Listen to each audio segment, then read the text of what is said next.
What is going on, everybody? Your eyes do not deceive you. This YouTube channel is live again. Hey. What is going on? It's been a long time. I miss you all so much. We're gonna.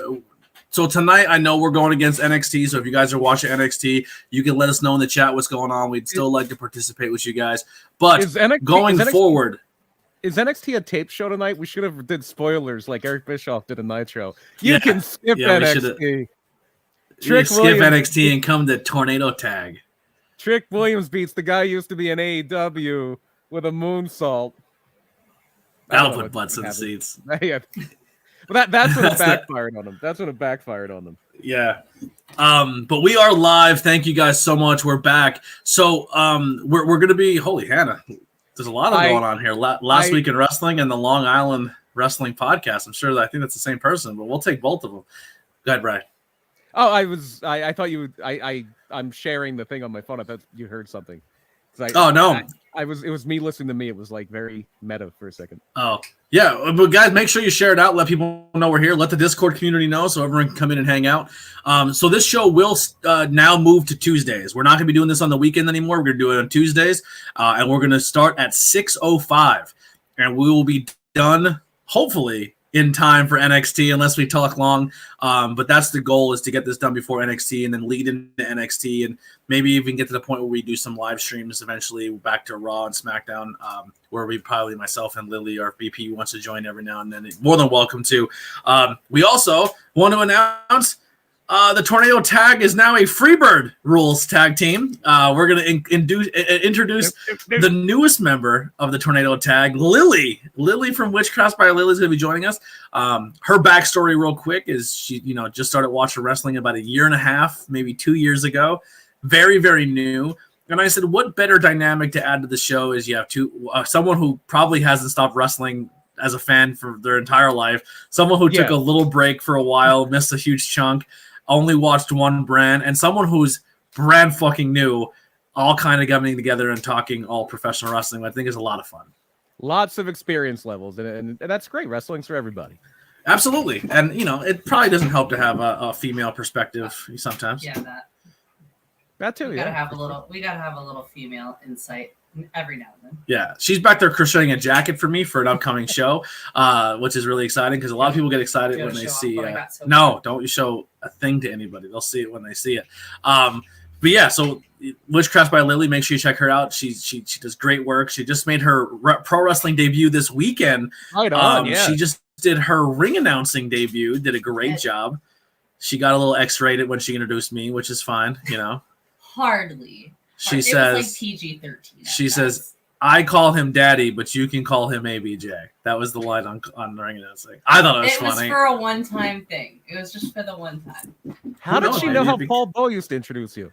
Yeah. If I start playing Sackwalk game with her in the ring, it's a problem. Yeah. Paul Bowe and a referee like to hit each other in the nuts when they're in the ring together and not get caught by the crowd. I was thoroughly scared, intimidated in the ring. So that was nice. So she wanted to do something different, and we were trying to think of ways that she can enter it, but do something different than everybody else. So I kind of like pitched the idea to her a little bit because she was nervous to getting in and out of the ring, and I said you should probably only get in and out of the ring for when it means something, for like main events or title fights. Every other time you do it, I said just stay at the curtain. Like New Era has a really cool curtain drop. Yeah. So just stay at the curtain and get that vibe with them as soon as they come through the curtain. And then also we're going to continue. We're going to push storylines a little more. You could do like a post-match interview at the curtain. So we're kind of bringing that TV taping almost where like cool. Very cool. That curtain is just as important in the middle of the ring. And I think it worked really well. And I think it's going to be a cool way for her to find herself and stand out from everybody else that's doing that role. But she did a great job. Thank you. Yeah, so that was kind of our weekend. How have you been recently?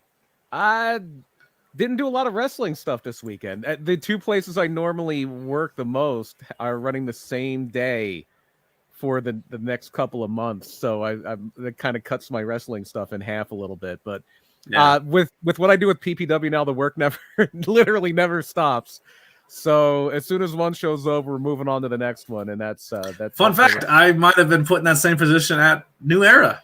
There you go. We. All right. Yeah, Lily is there, but she got the booking because she's banging the other guy. You know yeah. Oh wow, wow. It's for wrestling. For the record, that is not the reason that I got the No, position. I don't want the, that being stained on my name. Let's not do that. Yeah, it's not who you know, it's who you blow. You know what I'm saying?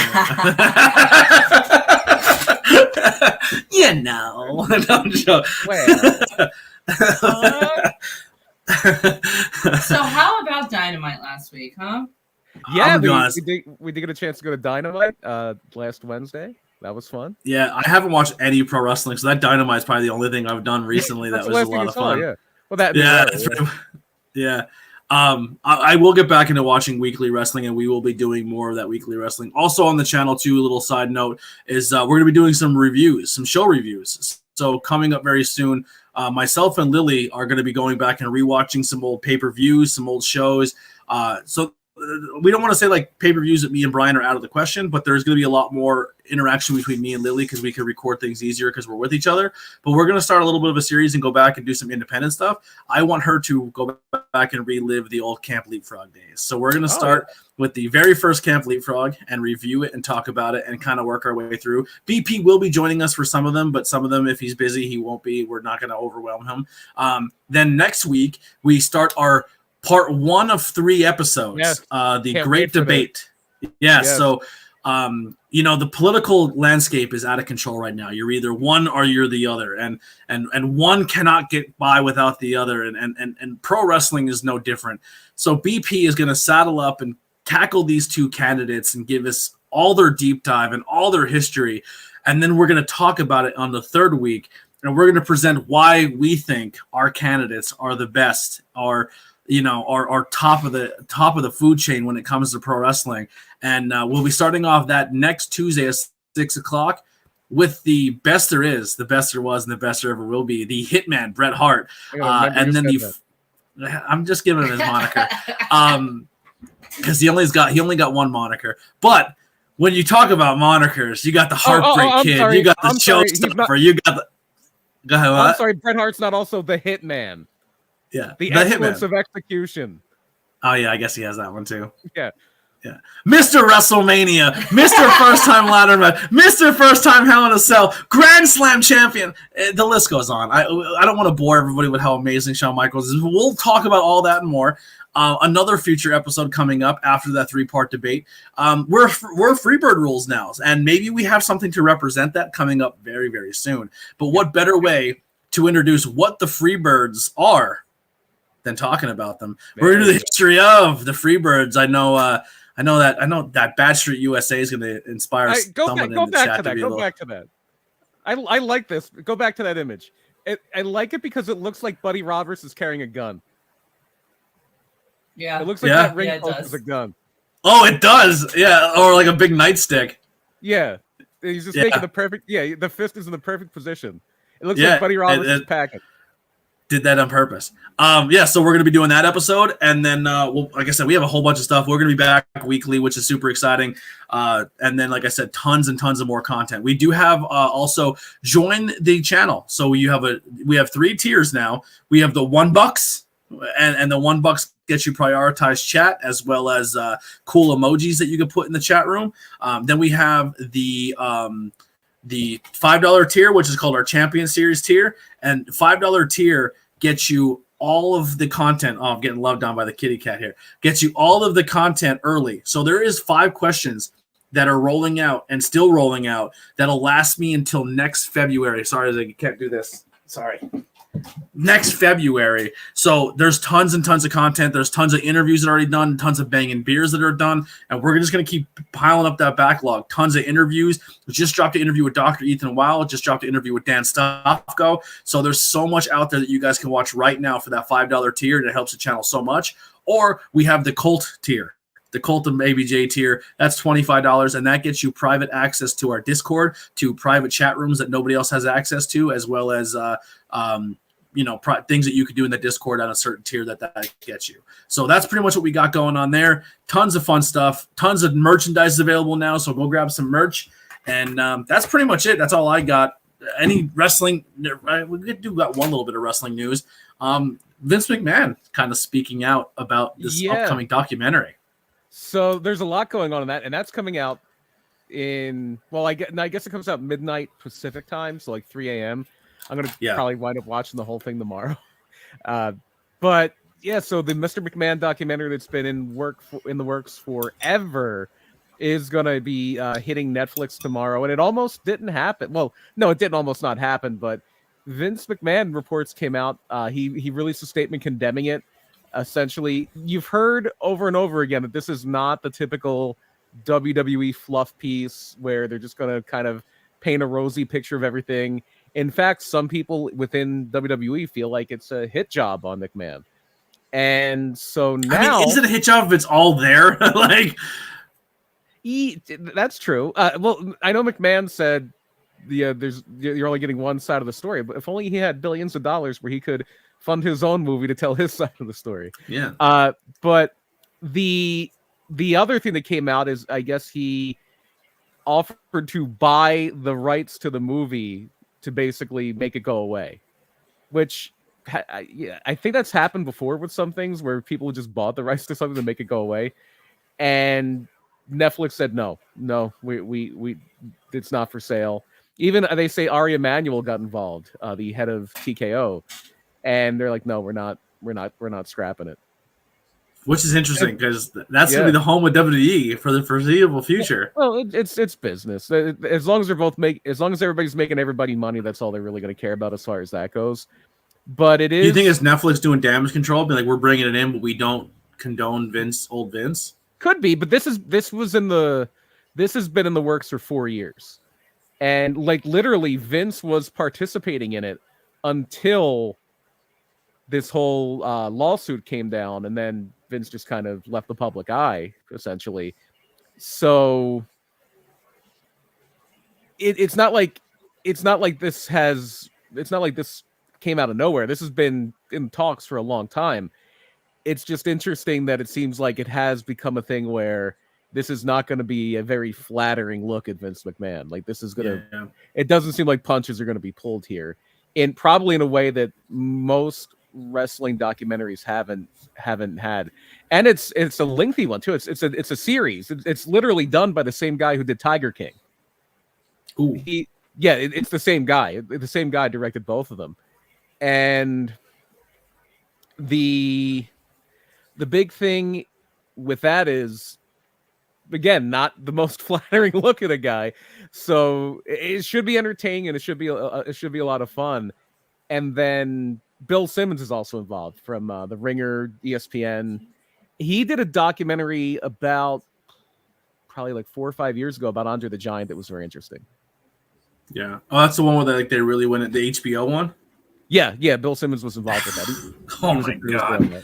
You want to talk about tearjerker? Watch that Andre documentary. Holy Hannah. Fucking broke me like a baby. That shit ruined me. Real quick, going back to what we talked about a little bit with AEW, not so much the AEW aspect talk of it, but AEW reminded me why I'm an AEW fan that night, because it kind of gives you that like homegrown feel with a big budget. And it was really cool to, like, first off, the pre-show starts, ROH match.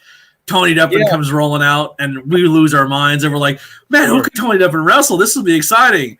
Cue Action Andretti, which was like a match that we could have seen for 10 years of PPW, but it happened under an ROH banner. That was really cool. Then we got to see Rem, who was there that night. Gavin got a really cool moment of getting the VIP access, which is super dope. We started a Gavin chant. And then and it's just one of those things where like everybody was there. Like we got to see like Matty D, we got to see Paul, we got like everybody that like there was so many people know, like Journey and Junie were all. We didn't get to see Junie though, but we seen Journey. Avery, I got to see Avery at the show. So many cool people, and then the security spot happens, and we're like, oh, security guards at a wrestling show. That means usually some enhancement talent or some people from our local area. We got 4 guys that we know pretty well. We got Luca Mancini, my boy, the Think Tank. We got our you know him very well. Yeah, we got Sean Smith, formerly known as Rocket. We got Sturdy Sal, and then we got London Fletcher. No, we got Fletcher Young. I always give him every name with Fletcher in it. That's not his. I suck. Cox. Yeah, Fletcher Cox was there. That's really cool.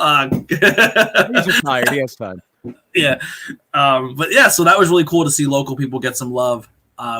Anything else wrestling wise that you want to talk about before we get into our topic here tonight? I guess the big news out of last night was Jey Uso winning the Intercontinental title. Yeah, I heard about that. What WWE changing a major title on television? Imagine that.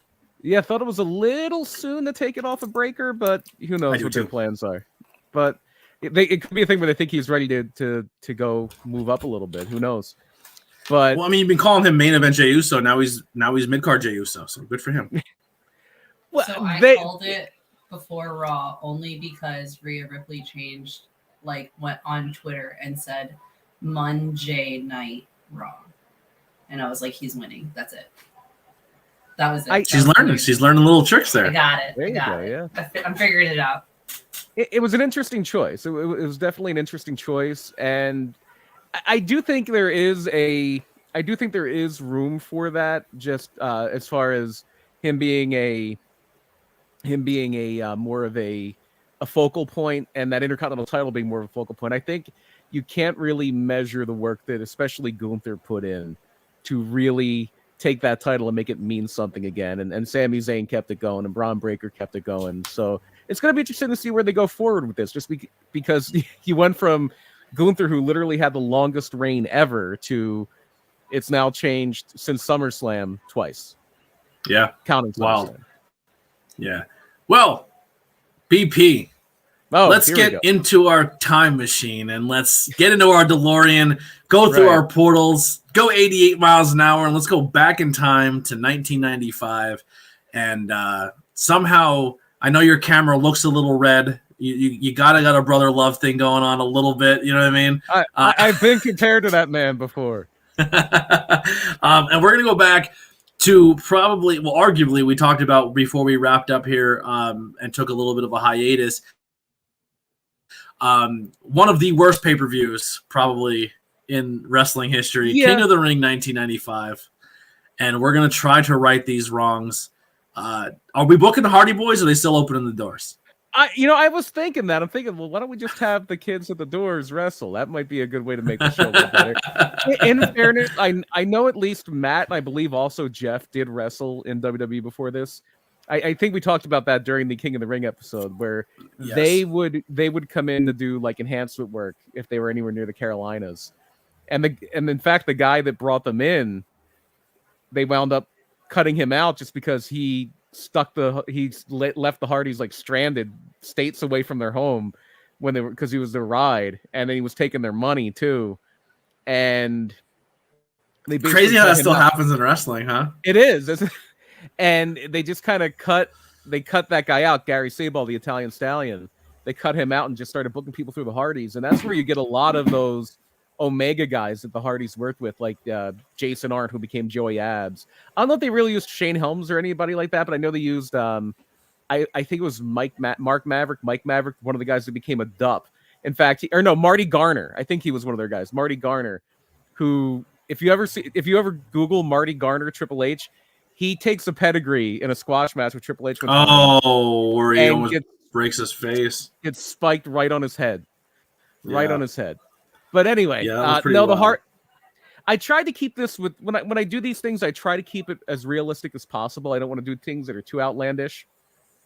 But definitely try to make things a little bit better than they were. In this case, I think I wound up making it a lot better. At least bell to bell wrestling wise, this is going to be, I think, much better than King of the Ring 95. And it all starts with that tournament. The King of the Ring is all about the tournament. I did change one of the non-tournament matches because the two non-tournament matches in the real thing, you had Bret Hart and Jerry Lawler in the Kiss My Foot match. I left that alone. And I did make a change where I made it not a tag team match. So it's not Sid and Bam Bam Bigelow against Tatanka or Sid and Tatanka against Bam Bam Bigelow and Diesel. I couldn't think of Diesel. He's a champion at this point. I just had straight up. This is a match they did the next weekend, the next month in a lumberjack match, but I just did straight up Sid versus Diesel. So that's going to be our main event. It's not going to be a great match, but R.I.P. Sid. We have lost Sid since we last talked about this show. And did you cut Bam Bam completely out of the card? Huh? But do we cut Bam Bam completely out of the card? Unfortunately, yeah, because there's a tournament, there's going to be a lot of guys not on the card, but he is going to be in a prominent match. I did try to go through. I do have an In Your House for after this, the July In Your House, and then SummerSlam, but not the full card. But yeah, how much of the tournament did you change? Or are we keeping the tournament the same? Oh no, you can't have the same exact matches and then make it better. But you can. You don't have Mabel win it. You don't have Savio wrestle 4 times. You don't have Shawn Michaels wrestle once. But no, I did make some changes, but I did so within reason. One of the first things I was thinking was, hey, Razor Ramon should be in this. But Razor Ramon was legitimately hurt. He wasn't hurt badly, but he was hurt enough that they legitimately kept him out of action and put Savio Vega in. So my rule was Razor Ramon can't wrestle. Very important distinction there. So we're going to start with the qualifying matches, which happen on Raw and Superstars and all those things. And the one I'm kind of locked into is Mabel. Mabel beats Adam Bomb. That was actually the first In Your House. And I'm going to keep him with The Undertaker. Undertaker's going to beat Tatanka in a qualifier. And we're going to have Mabel and The Undertaker just like we did for real. Shawn Michaels is still going to be in there. I'll have him beat Jean-Pierre Lafitte in a qualifying match because I think that would be a damn good match. Shawn Michaels and PCO. I like it. Then Owen Hart, who was just kind of Yokozuna's manager on the pre-show. Or no, he was doing the hotline. But I don't believe he was hurt. Owen Hart is going to beat Doink in a qualifying match. So instead of Shawn Michaels versus Kama, all due respect to Kama, all due respect to the Godfather, Shawn Michaels and Owen Hart is a good match. I think Shawn Michaels and Owen Hart's a little bit of a better match. And Owen is the reigning king of the ring at this point. So he is defending. So here's a fun thing. So we were at New Era, and there was somebody selling. Remember the really tiny figures where there was like they looked like apes, where they had no neck and they were just all arms, but they were mini figures. Yeah. And it came with 2 wrestlers at a mini ring. Well, they actually sold one around this time, and it was an Owen and Shawn Michaels pack. Oh, interesting. It was Mankind and Taker, Brett, Austin, Owen, Shawn, and I think like Goldust and Ahmed Johnson, I think. Huh. That would probably be 96. In 95, Ahmed is on his way, but I don't think he's there quite yet. And Cactus in 95 is in ECW. Yeah. Oh, no, and he's doing great. 98. This might have been 98 then. He's doing awesome stuff in ECW. Cactus so Jack we got ECW. So we got Mabel Taker, we got Owen Shawn, and that's the top half of the bracket. That's the top half of the bracket. The bottom half, instead of doing the Roadie and Bob Holly in the tournament, which was the actual match, we're going to do a qualifying match before the pay-per-view, like on a Raw or a Superstars, where Bob Holly is going to lose not to the Roadie, but to the Intercontinental Champion, Jeff Jarrett. Jeff Jarrett, is in the King of the Ring. And the other one is going to be completely different. Mabel's already in. Mo is going to get a qualifying match, but he is going to lose that qualifying match to the British Bulldog, Davey Boy Smith. Ooh. So our instead of having the Roadie and Bob Holly, which was a pretty good match, it was probably actually the best match on that show. Instead, we're going to get a little more star power in this tournament. We're going to do Jeff Jarrett and the British Bulldog. All right. And then Razor Ramon is injured. And then the other person wound up being Yokozuna. We're not going to really do that. We're going to do... Yokozuna can be in Owen Hart's corner. They were the tag team champions at this point. We're going to do the 1-2-3 kid who's going to get in by beating Radford. And he's going to... The setup is going to be originally 1-2-3 kid against Razor Ramon, 2 really good friends.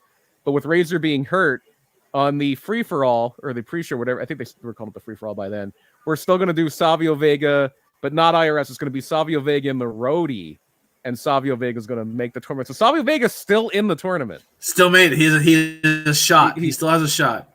He's still in, but can he go all the way like he did the first time? I don't think he will. I don't think he's going to. So Dear God, I hope not. Let's get into what we're really going to see in this tournament. Let's get into. We're going to do what they did. They actually started from the bottom up. They actually started at the bottom of the tournament, worked its way up. So our opening match is going to be Savio Vega and the 1-2-3 Kid. It's basically the battle of Razor Ramon's best buddies, and it's the battle of Razor Ramon's best buddies. And Razor's going to be at ringside, and Razor's going to kind of be in that neutral corner, just not really taking a side here. It's my two friends. He's kind of agonizing. He doesn't want anybody to get hurt. He's not trying to get involved or anything like that. And it's going to be a good back and forth match. And I was kind of back and forth on where to go with this one, but Razor's going to get involved here, not wittingly, but the fight's going to spill to the outside, and Razor's going to bump into Savio, and there's going to be a little bit of words back and forth, nothing too bad, but it's going to be just enough of a distraction that Savio gets in the ring after the 1-2-3 Kid takes a spin kick. 1-2-3 Kid wins, just because there's this little miscommunication between Razor Ramon and Savio Vega. Gotcha. I like it. Is there a little bit of friction there? Who knows? But now we're going to move on to Jeff Jarrett and the British Bulldog. And Jeff Jarrett is going to get the win here. Very dirty, old school Memphis. Just lie, cheat, and steal. Feet up on the rope. Luca, talking to Luca and Stal and Fletcher. They said Jeff Jarrett looks amazing up close in person. Yeah. He's still huge. He looks amazing. Like they're like, what a moment. I met Jeff Jarrett. Wow, it's been a while now. I think like 2016, 2015. Whenever they did the Global Force Wrestling show, when that was still a thing, when they did the Global Force show in Harrisburg, I met Jeff Jarrett and Kevin Nash. Oh wow. I love Jeff Jarrett. I love him so much. He's great. So the bottom half of our bracket here is going to now be, it's going to be Jeff Jarrett against the 1-2-3 Kid, which is actually it was Owen Hart and the 1-2-3 Kid the year before. I take that back. But yeah, Jeff Jarrett and the 1-2-3 Kid, which should be a damn good match. So let's move up to the next, and this is probably my favorite match of this first round, and that is Shawn Michaels and Owen Hart. And it almost looks like what really happened in the real thing, where time's running out. If it's a 15-minute draw, then both these guys are out of the tournament. Going at it, back and forth. You know these two would tear the house down. Yeah. Super kick at the very end, but he's got to race the clock. Gets the 3 at 14 minutes and 59 seconds. Shawn Michaels is moving on. But it was that close to being a draw. It was 1 second away from being a draw. Love it. But Shawn Michaels is gonna get the win here. So now we have Mabel and the Undertaker. Mabel and the Undertaker is our final match. Yeah, so barn burner. It not going to go the full 15 minutes. We'll just say that. It's not going to go the full 15 minutes here. What is going to happen, though, is we are going to have the $1 Million Corporation getting involved in the real thing. Kama gets involved and actually costs Undertaker the match. They had a big feud going on, which led to a casket match at SummerSlam. Kama's going to get involved. He's going to, as he's being ejected by the referee, the fight goes to the outside. Mabel tries to they pull back the mats and everything. The concrete floor, the core state spectrum is exposed. And as my uncle used to always tell me when he would take me to wrestling back around this time, right under that floor is just a solid sheet of ice because they just put it over the hockey rink. So Mabel's on that, has the Undertaker on that explosive floor, and he's going to give him a big splash. But the Undertaker is able to get out of the way at the last second and get back in the ring, and Mabel gets counted out. He goes through the ice and he drowns. No. He's just going to get counted out. No. How deep do you think it goes? From what I understand, it's about 6 inches, so probably not knee deep, probably ankle deep. Oh, well, all right. No, that's a little more than ankle deep. But could you just imagine beneath every stadium is like a swimming pool? It's like 13 feet deep for no reason. It's a lot of ice. Probably take a lot of work to keep that cool. In my brain, it's a pool. I like that your brain was like, it's a whole pool. There's 13 feet, and BP's brain was like, I wonder how long it would take to freeze that. Mabel drowns because the whole ring goes. The whole everyone just goes underwater. Well, now the show's over. Now we can't have a show. Yeah.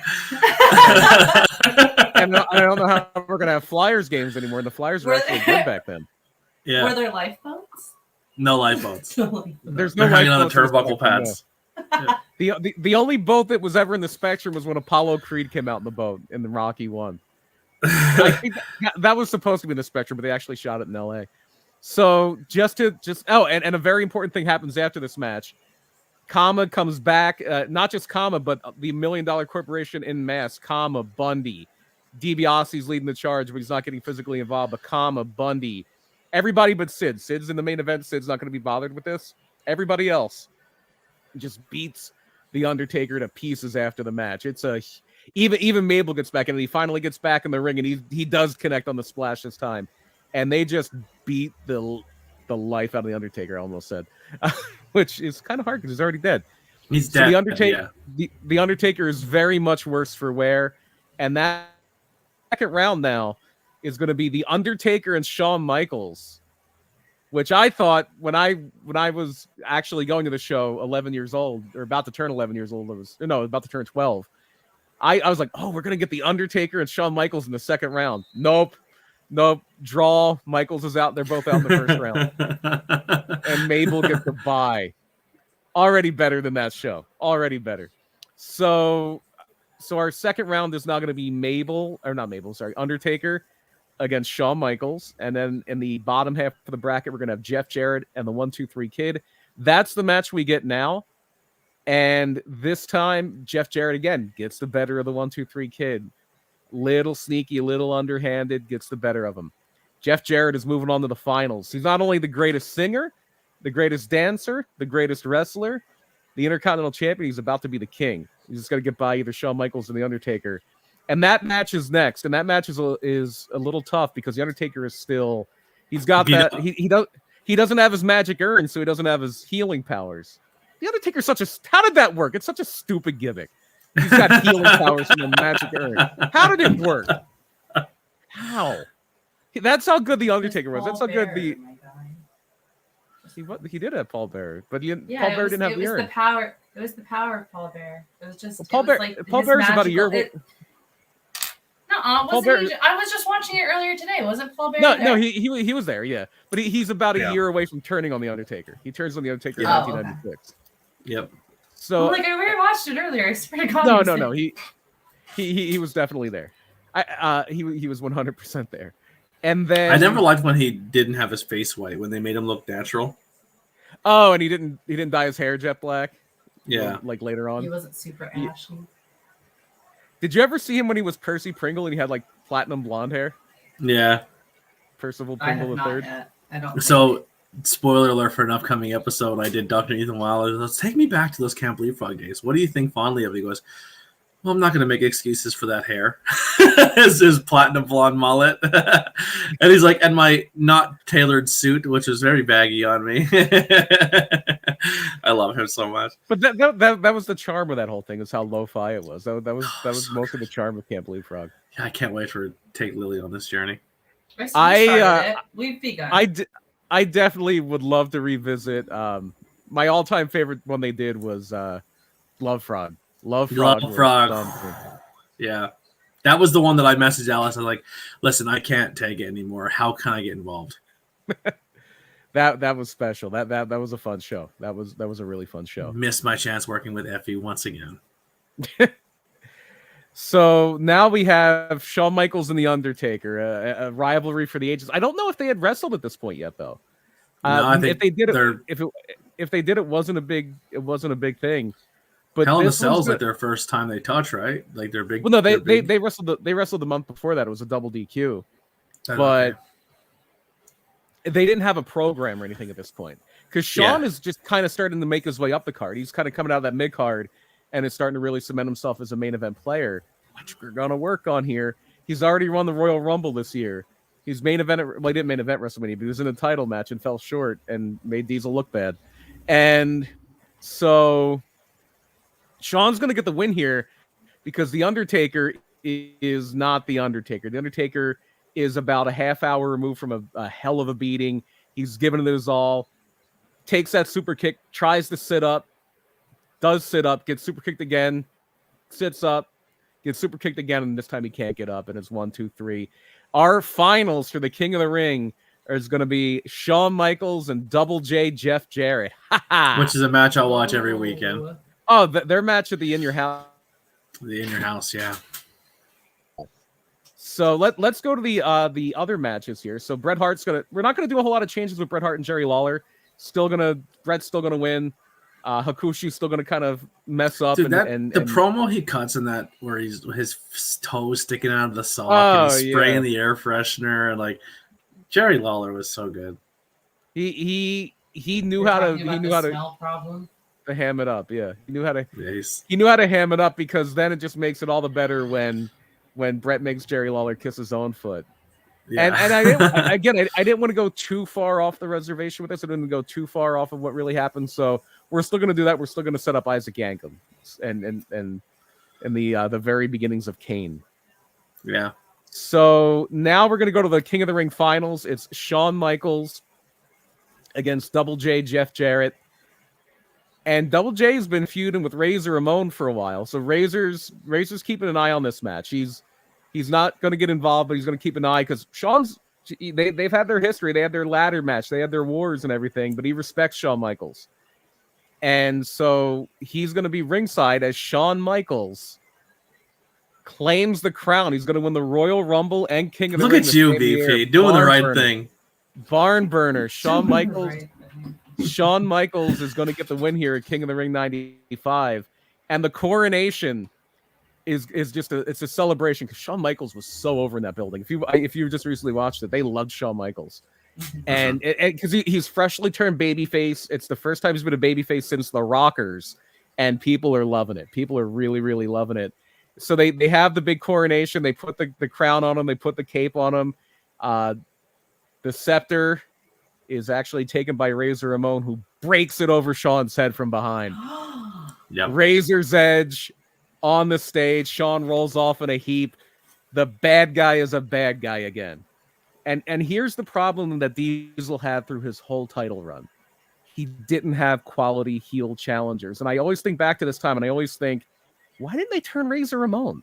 And I think it was rumored at the point that they did a lumberjack match with Sid and Diesel, and the rumor was Razor's going to turn, and they're going to do Razor and Diesel. Because here's the thing with the Clique: anytime you put any of those guys together in a match, it was always incredible, because they trusted each other. They knew each other's strengths and weaknesses. And if there's actually, I think there's a match. It's like, I think it's Shawn Michaels and Diesel against Razor and the 1, 2, 3 Kid from like Action Zone, and it's incredible. And you now I want to bury your lead here, but Diesel then drops the title to Razor, and then because Shawn wins the Rumble, does Shawn reclaim the title back off Razor later on? Do we get a Razor World Champion run? Let's not get ahead of ourselves. I think that might be a little unrealistic, because they were still trying to make Diesel Hulk Hogan. So I don't know how realistic it is to take the title off of him at SummerSlam and then move on to Shawn Michaels. Like, they're still at this stage in the game, they're very much, Diesel is our guy, and we are going to do everything we can to make him the next Hulk Hogan. And it didn't work because they wanted him to be Hulk Hogan and they didn't want him to be Kevin Nash. That's one of the reasons it didn't work. And the other reason it didn't work was because they didn't have any real challengers for him. Shawn was a great challenger. Sid wasn't the most amazing wrestler, but at least Sid was a star. Like, people believed in Sid. King Mabel, now you're kind of getting, he's probably not even as good as Sid in the ring. And he was just a tag team guy forever. I mean, the only thing he has going for him, no offense to Mabel, may rest in peace, is he's a big guy. And we were kind of getting away from that in wrestling, but that was getting back to the Hulk Hogan booking of, I'm just going to have my babyface champion, the shaking hands and kissing babies, fight the monster of the week. And after the thing with Mabel runs its course, now they have they turn British Bulldog heel, and Diesel does a program British Bulldog. And that's when there was a match they had at one of the In Your Houses that was so bad that they said, like, Vince just kind of cursed them out from commentary after the show and off the air. And the next month, they take the title off of Diesel and put it back on Brett. And just use Brett as a transition champion to Michaels. And because at that point, you're like, yeah, Shawn's the guy. But then Shawn, that was even kind of muddied for a little bit when Shawn got attacked from behind by an entire battalion of when literally they called the National Guard in for little old Shawn Michaels, who was minding his business, reading a Bible in a bar. You know? Yeah, totally didn't instigate the whole thing, and totally he was just writing his Bible. The guy was reading his Bible. They attacked him for being a Christian. Is what it came down to. Yeah, it was a bunch of atheist National Guardsmen in a tank that attacked Shawn Michaels. Guy lost his smile. It was tough. He's a true patriot, you know? Yeah, it had nothing to do with him having to drop a title. So, these are going to be fun these next 3 weeks. It's going to be so fun. Mm-hmm. It's going to be so fun. Yeah. It's going to get ugly. It's going to test our friendship. So I feel like the third one, when it actually comes down to the debate, is I'm going to have to decide between the two. Yeah, and it's going to be Shawn. We hope. Yeah. Go ahead. I don't know if Lily's going to be a partial judge here. So I'm gonna make her do a lot of research and watch both their matches and stuff like that. And she'll do her research. My exhibit, and I always say this is always my Brett Shawn comparison, and it's from this year. It's from 1995. In January of 1995, Bret Hart wrestles Diesel at the Royal Rumble, and then Shawn Michaels wrestles Diesel at WrestleMania 11, like 3 months later. And if you watch that Bret Hart Diesel match, you will think that Diesel is an incredible wrestler. And if you watch that Diesel Shawn Michaels match, you will think Shawn Michaels is an incredible wrestler. And that for me is the magic of Bret Hart. Yeah. Okay. But anyway, back to the show. We're gonna kind of put a bow on the Diesel Sid feud here. Diesel's gonna beat Sid clean in the middle, 1, 2, 3. And Diesel is going to have a little bit of a stare down in the aisleway with the bad guy, with Razor Ramon, because he's seething over what happened to Shawn Michaels. This is the second time Shawn Michaels, it's almost a foreshadowing to the 101st Airborne beating him up in Syracuse, because this is the second time in a little bit of time that Shawn Michaels has just been completely clobbered by a heel. First it was Sid, now it's Razor Ramon on his turn. So this is going to take us to In Your House. In Your House it's the second In Your House in July. Keep in mind these were 2-hour pay-per-views and they were 5-match cards. So our 5-match card here, we're going to get a rematch, or not a rematch, but a match of two people who almost were against one another in King of the Ring, Jeff Jarrett and Savio Vega for the Intercontinental title. We're going to have Bob Holly against the Roadie because they had a good match at King of the Ring. Let's throw them a bone here. And I tried to make it, I tried to replicate like actual In Your Houses where you would have like a few mid-card matches, a few main event matches, and you would have some big stars that just weren't on the show. Bret Hart's not on this card. So we have Jarrett and Savio. Jarrett's going to retain the Intercontinental title there. Bob Holly and the Roadie. We'll have the Roadie win that one. Because if you remember, this is also the In Your House. This is actually In Your House. We're going to say this doesn't happen here. This was the In Your House where Jeff Jarrett quit the company and the Roadie. They both walked out after the match with Michaels. Yep. So the Roadie's going to beat Bob Holly, and we're going to get the big debut of the With My Baby Tonight song. We're going to have a 6-man tag kind of coming off of what happened at... I said we put a bow on the Diesel Corporation thing, but we didn't. We kind of did and we didn't. We're going to have a 6-man tag here where Sid, Kama, and Tatanka are going to lose to The Undertaker, Bam Bam Bigelow, and Diesel. Okay. Oh, no. I have that wrong. No, I have that right. I'm sorry. For some reason... Well, you said Brett wasn't on this card for In Your House too, right? Yes, he was. No, I Brett mean... wrestled John Pierre... I'm not talking about this one. I'm not talking about the real one. Oh, I thought you meant the actual one. No. Oh, okay. Let's say Brett wrestles PCO. That was a good match. Oh, it was an excellent match. It was an excellent match. It was an excellent match and a horrible angle. The whole reason they were fighting was because Jean-Pierre Lafitte stole his leather jacket. Yeah, that was the whole reason they fought. One of the I always loved that. That would be a fun episode. Just matches with really bad builds, like when Chris Jericho and Kane had a thing because Jericho was coffee on him, and that was their feud.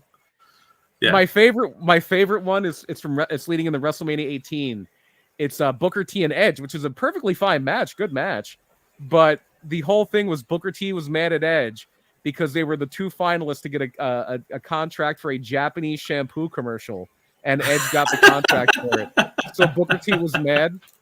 And during the match, there's a guy right on full view of hard cam. There's a guy that holds up a sign that says they're fighting over shampoo. It's almost as silly as Jericho and Kevin, where he kept using the finger to rope break. So like Kevin just beats his finger out to the point he wins the match. Yeah, he's working the finger. Yeah, he's working the finger. He worked the finger. But yeah, so literally that Brett Jean-Pierre Lafitte match that really happened, the whole angle was that because Brett was he had a different direction. He was fighting with Jerry Lawler and Isaac Yankem, but they wanted to save the Isaac Yankem thing for SummerSlam. So they wound up doing this side thing with Jean-Pierre Lafitte. And they just knew, like, no matter what you did with Brett, not that it was a really nice jacket. Yeah. Well, this is now reminding me of one of the early, I think it was even maybe the first Raw. If it wasn't the first Raw, it was maybe the second. They did a small feud just on Raw between Randy Savage and Repo Man, because Repo Man, Savage was one of the commentators, but he would still wrestle every now and then. And they're doing a commentary thing, and Repo Man just hits Savage from behind and takes his hat and runs out of the Manhattan Center, and he's dancing and cackling on I guess that would be 34th Street in Manhattan, and he gets in his Repo Man truck and drives off with Randy Savage's hat. And that's the whole thing. He stole my hat. I want my hat. Give me my hat back, Repo Man. And that's it. That's the feud. So our main event. Oh no, we have one more match, tag title match. Owen Hart and Yokozuna are going to beat the Allied Powers. I think that really did happen on In Your House too. And then our main event is going to be for a title match at SummerSlam, for a shot at the WWF title at SummerSlam. Shawn Michaels, the Heartbreak King. There's your branding. There's your T-shirt you can sell now. The Heartbreak King, Shawn Michaels, against Razor Ramon. This one's not going to end well. This was not going to end well for HBK. Razor Ramon's going to pull out every trick in the book, and he's going to get the better Shawn here, which is going to lead us to SummerSlam. I didn't do a whole card here, but we will do Men on a Mission against the Allied Powers. Let's get a tag match on there. Brett's still going to wrestle Yankem. Undertaker's still going to wrestle Kama. We're going to do something on Raw, because you need to have some stuff going on Raw, too. So not only does Razor turn, and you know what? Let's rewind. We're in our time machine. We're going to rewind. Not only does Razor turn on Shawn Michaels, the 1, 2, 3 Kid turns on him, too. So we have a little heel group there. The Kid went bad, too. So Savio Vega's going to wrestle the 1, 2, 3 Kid.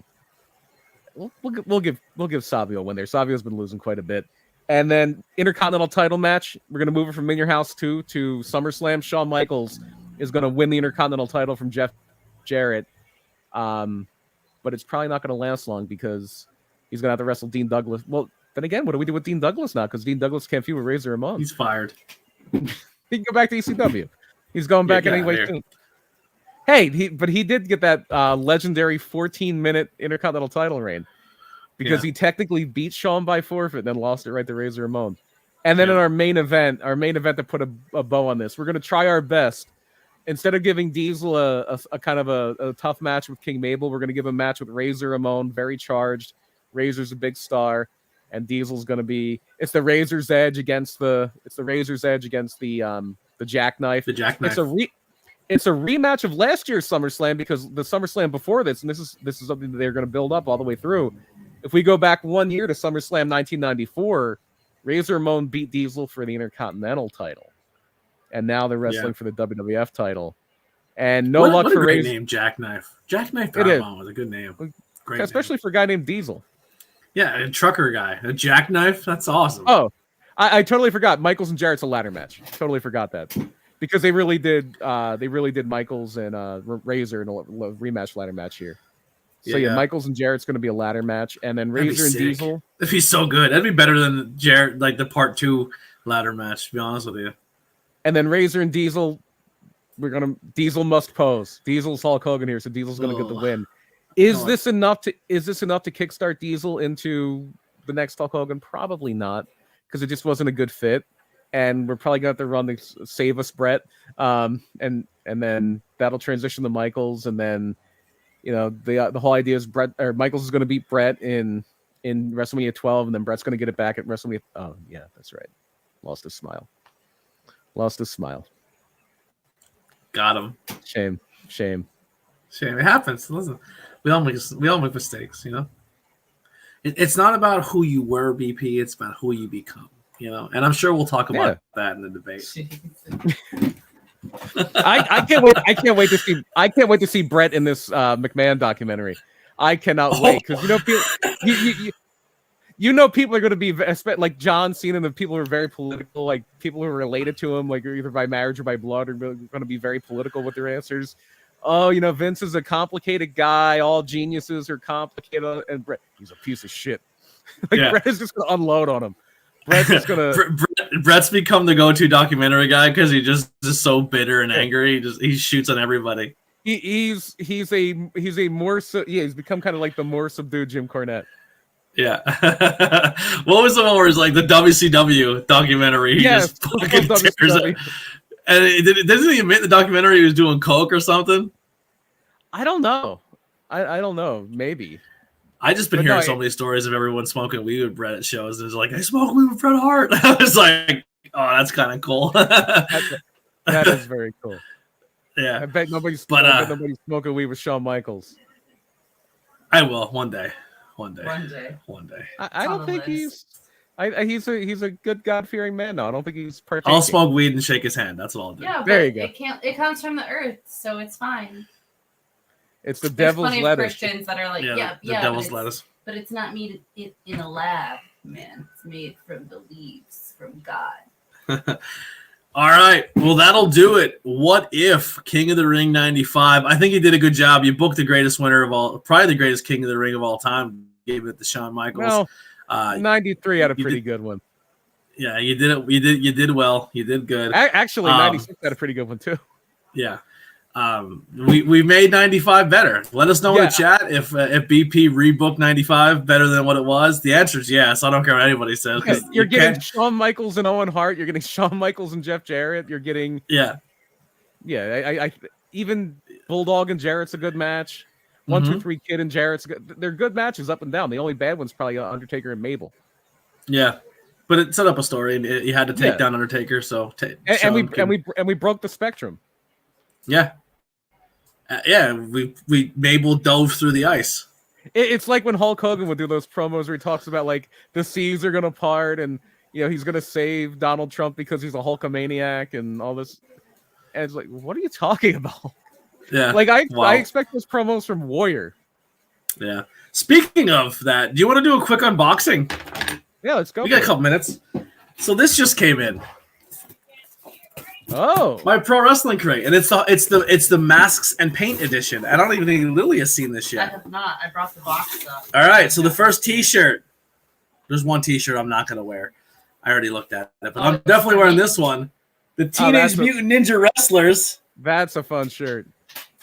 I just saw. By the way, if I can make a recommendation for everybody to check out something, it is WWE Vault on YouTube is putting out some crazy stuff. It's a YouTube channel that the WWE has now. It's just called WWE Vault, and they put out like a whole episode of WCW Saturday Night. They put out a dark match that Christopher Daniels did like back in like 1998 when he still had hair, almost or kind of. They've been putting out a lot of things there. They put out. Because earlier this week, or last week rather, I watched The Queen of Villains, which is a pretty interesting Netflix I have to watch that, yeah. About Dump Matsumoto, who is probably the greatest heel in women's, definitely Japanese women's wrestling, maybe women's wrestling, period. Dump Matsumoto was crazy. And so, I don't know why I was talking about that now. My brain just completely evaporated. Well, while you're thinking, here's the shirt I won't be wearing, and if anybody wants to buy it, it's for sale. Okay.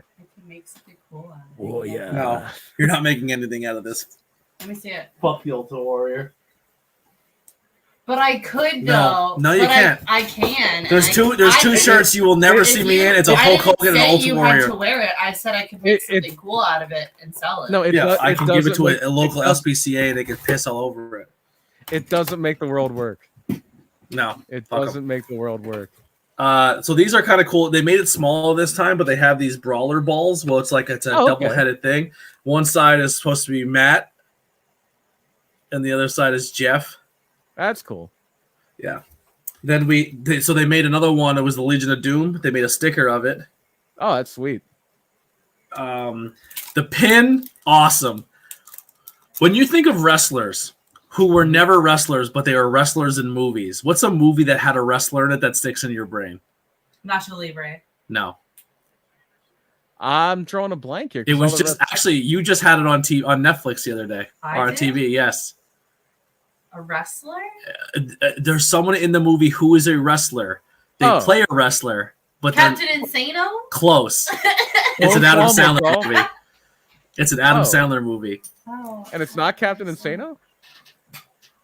Who is it? The revolting blob from Billy Madison. Oh, okay. I fell asleep on that is really Billy cool. Madison. Yeah. Not one, but two micro brawlers. Mustafa Ali. Is that Clay? Oh, I thought that was and Glacier. Max Moon. Max Moon. Interesting. Yeah. That is cool. You know who he wrestled on you know who Max Moon wrestled on the very first Monday Night Raw, right? This is great for audio. No. Shawn Michaels. What do you wrestle? Oh yeah? Oh, wrestled Shawn Michaels. Danhausen mask. Oh, no! Very nice, give me that. Give me it. Give me it. Give me it. Give me it. That is cool. That is very cool. So I remember what I was talking about. I was talking about the WWE Vault. Let's see what the autograph is real quick. But because of that turtle shirt, oh, Gangrel, very cool. I met him, but I didn't get his autograph. So, look at very nice, very cool. Lily. His eye. Now, if you're gonna wear that, you have to do the Danhausen voice. And very no sweating. Nice. Very easy. Do not curse. If you curse, it's very bad. If you curse, I don't get the monies. So the WWE Vault channel is super cool. They've been putting out a lot of obscure stuff. I think they put out something. It might have been on the regular YouTube, but they never put this on TV. But they tried to do when Ninja Turtles were at their peak. They tried to do a tag team called the Toxic Turtles, and they were just knockoff Ninja Turtle wrestlers. It was and one of them was actually Gilbert. It was Dwayne Gill and Barry Hardy. They would do they were a regular tag team, like an enhancement tag team. They would either be themselves. Sometimes they would wear masks and be the executioners, but they were the Toxic Turtles, and they were just knockoff Ninja Turtle wrestlers. And then they weren't the only one. And Memphis had Cowabunga the Ninja Turtle for a little bit. And it was actually Cowabunga was played by Mark Curtis, Brian Hildebrand, he would be an interesting guy to do. A very sad story. He would be an interesting guy to do an episode on. He was the first three graduates of Dominic DeNucci's wrestling school were Shane Douglas, Mick Foley, and Brian Hildebrand. Wow. And Brian Hildebrand was just way too small, especially in the 80s and 90s, to be a wrestler. He was just a skinny dude who knew a lot about wrestling. Everybody that knew him would say he was a genius, like a wrestling genius. And he just didn't have the right build to be a pro wrestler, so he became a referee. He was Jim Cornette's main referee in Smoky Mountain Wrestling. He actually came to do a match between Foley and Shane Douglas, Cactus Jack and Shane Douglas, in ECW. I think it was when Foley was leaving. He was the referee. I think that might have been Foley's last match. And yeah, he goes on to be a ref in WCW. But he played Cowabunga the Ninja Turtle. And I don't remember now. I think it was in USWA. It may have been in Smoky Mountain. It may have been in Smoky Mountain that he was Cowabunga the Ninja Turtle. Because I think he may have wrestled. Yeah, I think he may have wrestled Jim Cornette actually.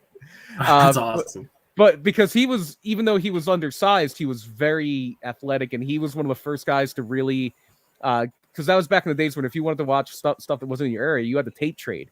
Like that was one of the big things with the Wrestling Observer. People who wanted to tape trade would just put their address in the Wrestling Observer, and you would trade tapes with one another. And people would try to get tapes from Japan, tapes from Mexico, and he had like all this stuff. Like some of the earliest heavy usage of VCRs came from wrestling, from people taping their local wrestling and just mailing it to each other. They That's say sick. one of the first people in the world, or at least in the United States, to own a recordable VCR. And I think we mentioned this earlier this year when we did the WrestleMania 1 episode. One of the first guys to ever have one of those was Playboy Buddy Rose, who was the executioner in WrestleMania 1.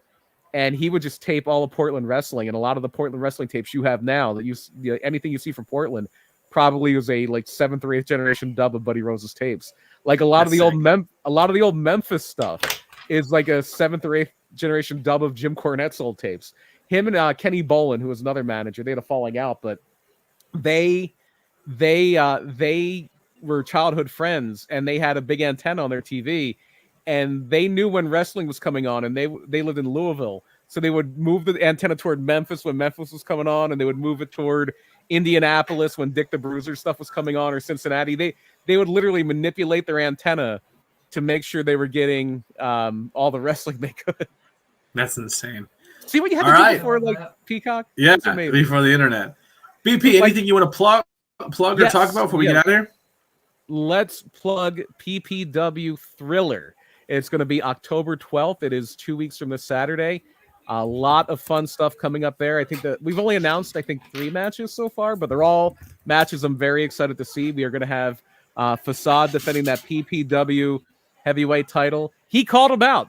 Facade called his shot. He said he wants to take on the very best, and in his opinion, the very best, the guy he's wrestled in a lot of multi-man matches before, trying to get away from as many multi-man matches, especially for the big titles in PPW. He has never had a chance to go one-on-one for the title with VSK, and that is going to change October 12th. Facade VSK one-on-one for the PPW title. The No Limits title, the future of PPW, on display on that one. Just announced last night, we're going to have Tom Mitchell, the reigning defending PPW No Limits champion, against Sugar Dan Stofko, the No Good Commission's cornerstone. The centerpiece I just of the interviewed is available right now on YouTube. So he is Sugar Dan is, if you remember, yes, that's right. So Sugar Dan is going to get a shot there at the No Limits title. And then the other match, I'm so happy we're going to have Brad Baylor back. Brad Baylor is going to be making his return to PPW, and he is going to be facing Diego Hill. That could be a show stealer. That's one I got circled. That's one I've definitely got circled. And who knows what the holder of that golden ticket briefcase, Rembrandt, has in store.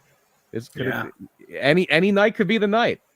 Yeah. Look, if Facade, we were worried if Facade was going to be in the building there at AEW. Jeff Carden, the senior referee, was there, and Paul, and you were there. You could have made it official. There were like PPW officials were there, PPW referees. If Facade would have been there, and if Rembrandt would have rolled him up, we would have counted. That would have counted anytime, any place, anywhere. I got New Era Pro Wrestling is coming back to the Falcon's Nest, I believe. Yes. On October the 9th. Yeah, October 19th. Bateman's Very Revenge, cool. Time to Dig Deep. That show is coming up, as well as the same day. Unfortunately, I will not be at New Era Pro Wrestling. My first time missing a show because BP, guess what I didn't have on my bingo card this year? What's that? Being on a Smashmaster graphic. Alex decides, he put the company up on Boiling Point and lost it like an idiot to Wild LLC. Wild LLC appointed me as a new member and as a commentary team member. And because this is still technically a high tension production, you see it down there in the bottom left, we're allowed to show up. So I'm deciding I'm gonna invoke my ability and as a member of a team who owns the company, I'm showing up for commentary. So nothing they can do about it. I'm gonna do whatever I want because we own the network. So I'll show up whatever company I want that's part of that network, and I'll just take a commentary seat. That was yours. Later, loser. I'm sitting down with someone I'm very excited to work with, Toddy. They're super talented from the Pittsburgh area. I cannot wait to work with them. I have actually worked with Toddy before. Oh yeah? Yes. Yeah, so I'm excited to work with them, and we'll be at Smash Yard again. This will be a show in New Jersey, so make sure you get your info on that one right away because that's going to be pretty crazy. I'm hearing it's going to be like a backyard deathmatch show. So that's the two things I have coming up. We'll keep promoting those as they come. But anything else you want to talk about before we get out of here, BP? No, that's going to be a good time. I'm glad to see that. Toddy's good people. I'm glad to see you're working with Toddy. Yeah, I'm excited. All right, well, that'll do it. Tornado Talk Podcast. We'll see you guys next Tuesday, 6:05. Mark your calendars. We will be here talking about one half of our debate, the excellence of execution, or the best there is, the best there was, the best there ever will be, Bret Hart. We'll see you guys next time. We're out of here.